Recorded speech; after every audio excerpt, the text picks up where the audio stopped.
ये बिहार से है ये बड़ी खबर, जहां योगी स्टाइल में एक्शन शुरू हो गया है। 1200 से 1300 अपराधियों की अपडेटेड लिस्ट बनाई गई है। पहले 400 अपराधियों की लिस्ट बनी थी। अपराधियों की संपत्ति की लिस्ट तैयार की गई है।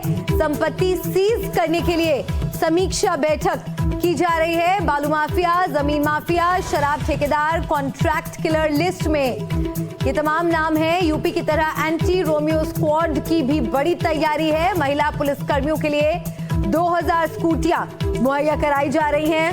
एंटी रोमियो स्क्वाड के तहत कार्रवाई के लिए ये स्कूटी दी जा रही है। तो सरकारी जमीन से कब्जा हटाया जा रहा है। आरा में बुलडोजर गरजा। आपको कुछ तस्वीरें हम दिखा रहे हैं इस खबर से जुड़ी। पटना में बुलडोजर एक्शन हुआ। सीतामढ़ी में भी कार्रवाई देखने को मिली। आरा में भी बुलडोजर गरजता नजर आया। रामगढ़ में भी पीला पंजा प्रहार करता दिखा।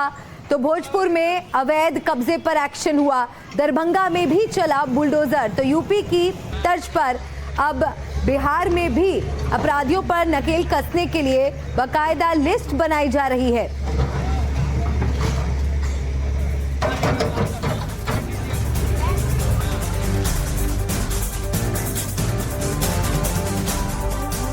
तो बिहार में नई सरकार के गठन के साथ ही बुलडोजर एक्शन शुरू हो गया है। एक के बाद एक कई अवैध निर्माण को हटाया गया। जहां जहां बुलडोजर पहुंचा वहां हड़कंप मच गया। साफ है कि बिहार में भी अब योगी वाला बुलडोजर मॉडल दौड़ने लगा है।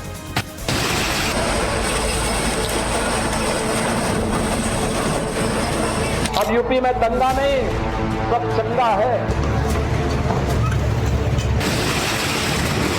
किसी भी हालत में ऑर्गेनाइज क्राइम करने वाले के खिलाफ बिहार की पुलिस सख्ती के साथ करती है।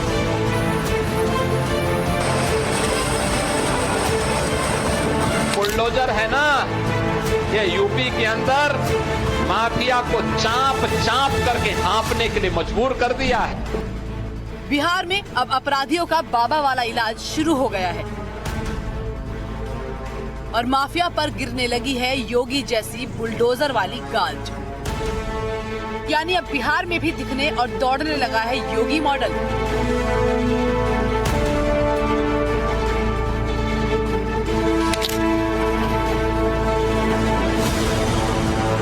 यूपी में माफिया और अतिक्रमण पर जैसे मुजफ्फरनगर से कानपुर तक बुलडोजर एक्शन होता है, बिहार में भी वैसा ही बुलडोजर पटना, मुजफ्फरपुर से लेकर दानापुर तक गरज रहा है। साफ है कि बिहार में भी योगी मॉडल की शुरुआत हो चुकी है। बिहार में गृह मंत्रालय की कमान संभालते ही सम्राट चौधरी पूरे एक्शन में दिख रहे हैं। यूपी के योगी मॉडल की तर्ज पर बिहार में भी बुलडोजर गरज रहा है। पटना, सीतामढ़ी, आरा, रामनगर, भोजपुर और दरभंगा सम्राट के बुलडोजर एक्शन में नजर आए। अवैध अतिक्रमण पर बुलडोजर एक्शन के साथ ही सम्राट ने 400 माफियाओं की लिस्ट भी बना ली है और ऐलान भी कर दिया है कि महिलाओं की सुरक्षा के लिए जैसे योगी ने एंटी रोमियो स्क्वाड बनाया है, ऐसा ही एंटी रोमियो दस्ता बिहार में भी बनेगा और मन चले अपराधियों का योगी स्टाइल में इलाज होगा। माफिया को आइडेंटिफाई करने का काम सरकार करेगी और जिन लोगों को भी माफिया आइडेंटिफाई होगा, वैसे लगभग 400 लोगों को आइडेंटिफाई किया है। सरकार ने न्यायालय में इसके लिए आवेदन दिया है। 2 की सहमति मिल चुकी है और आगे सहमति मिलेगी तो सबके संपत्ति को जब्त करने का काम। पिंक पेट्रोलिंग के तर्ज पर सभी जगह कोई रोमियो घूम नहीं सके, कोई हमारी बहनों को छेड़ ना सके, बच्चियों को नहीं छेड़ सके। इसके लिए विशेष फोर्स लगाने का काम किया जाएगा और सभी के छुट्टी पर, जब स्कूल कॉलेज में छुट्टी होगी तो विशेष तौर पर अभियान चलाकर वहां पर पुलिस फोर्स पर्याप्त उपलब्ध कराए जाएंगे और कोई छेड़खानी नहीं हो सके, इसकी चिंता की जाएगी। अपराधियों का इलाज, योगी वाला अंदाज। यूपी में सीएम योगी खुद ही गृह मंत्रालय संभालते हैं, यानी कानून व्यवस्था की सीधी जिम्मेदारी सीएम योगी पर है। इसका असर भी यूपी में दिखता है। अपराधी बाबा के एक्शन से खौफ खाते हैं। अतिक्रमण और माफियाओं के खिलाफ बुलडोजर चलता है, एनकाउंटर होते हैं। बिहार में गृह मंत्रालय मिलते ही सम्राट चौधरी भी ऐसे ही एक्शन में है। कि अपराध और अपराधी बर्दाश्त नहीं किए जाएंगे। लगातार नीतीश कुमार जी ने सुशासन दिया है, अपराध समाप्त नहीं हुए हैं, अपराध पर कार्रवाई हो रही है और नीतीश जी ने सुशासन दिया। बार बार कह रहे हैं कि ऑर्गेनाइज क्राइम को खत्म किया है, आपराधिक घटना हो रही है, चिंता का विषय, और आगे उसको भी ठीक करना है। इस पर सरकार पहल। सम्राट चौधरी के कमान संभालते ही बिहार में बाहुबलियों के गढ़ बेगूसराय में 2 नामी बदमाशों का एनकाउंटर हुआ, तो मुजफ्फरपुर में सड़क पर किए दर्जनों अवैध कब्जे बुलडोजर से हटाए गए। राजधानी पटना में भी सड़क किनारे हुए अवैध अतिक्रमण पर सख्ती दिख रही है। नोटिस देने पर भी अतिक्रमण नहीं हटा तो बुलडोजर से कार्रवाई होने लगी। दरभंगा में भी अवैध निर्माण को गिराने के लिए बुलडोजर चलने लगा, तो बुलडोजर देखकर कई लोग खुद ही अतिक्रमण हटाने जुट गए। अब बिहार में भी योगी मॉडल साफ है। अपराध का नेटवर्क तोड़ने के लिए बिहार में भी कड़ी कार्रवाई शुरू हो चुकी है। बालू, शराब और जमीन से जुड़े 400 माफिया की लिस्ट तैयार की गई है।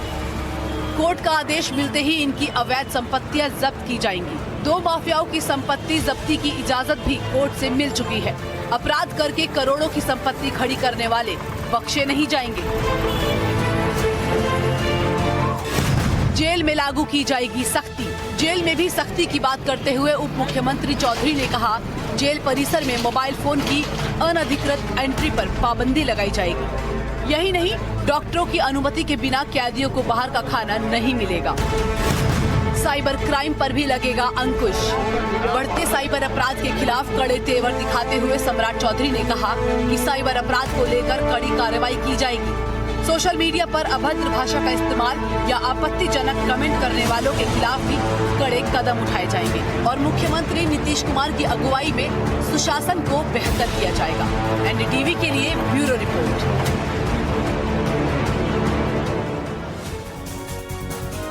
और इस वक्त की एक बड़ी खबर आपको बता दें, संभल में मिले नए कुएं की खुदाई जारी है। कुएं की खुदाई का आज दूसरा दिन है। पहले कुएं के पास के एक पेड़ को हटाया जा रहा है। स्थानीय लोगों की शिकायत के बाद कुएं की खुदाई की जा रही है। चाचा की हत्या कर कुएं में फेंकने का आरोप है। 1978 के दंगों के दौरान चाचा की हत्या का है आरोप। तो कुएं के पास जो पेड़ है उसे हटाया जा रहा है। संभल में जो नया कुआं मिला है उसकी खुदाई का काम जारी है। यहाँ पर देखिए प्रशासन की तरफ से भी पूरी टीम है, पुलिस दल भी वहाँ पर मौजूद है और ये कार्रवाई लगातार जारी है। दंगों के दौरान चाचा की हत्या का आरोप और आरोप ये कि इसी कुएं में हत्या कर लाश को फेंका गया।